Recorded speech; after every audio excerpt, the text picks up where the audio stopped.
They're migrants, refugees and asylum seekers stuck in a Libyan detention center in the northwest city of Janzur, near Tripoli. Its capacity is 450 people, but now it's housing twice that. Most of them fled from Eritrea, Ethiopia, and West Africa, and they hope to reach Europe by sea, along with thousands of others. But they were intercepted by Libya's Coast Guard. It's part of a deal Tripoli made last year with Rome.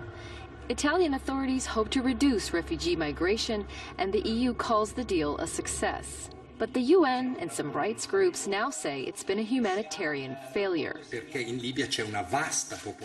In Libya, there's a large population of migrating refugees that find themselves in extremely difficult circumstances. Many are stuck in detention centers that are in completely unacceptable conditions. They are abominable.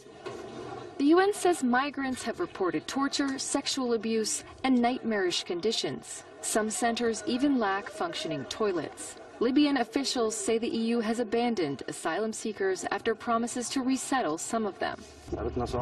We have difficulties in providing subsistence, difficulties in providing food, and difficulties in sheltering migrants. Some organizations truly help, and others do not fulfill their promises. Once they are brought to Libya, detention isn't the only problem they face. A UN-brokered truce between warring militias recently failed. It's compromised security for the detained, and many even end up in the crossfire.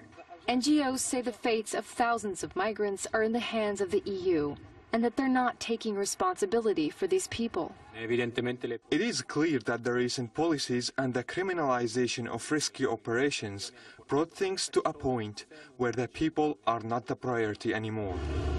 That may be because the migration crisis threatens to fracture the EU itself, and its focus on border enforcement over assistance is likely to leave more refugees with even less options. Sarah Balter, TRT World.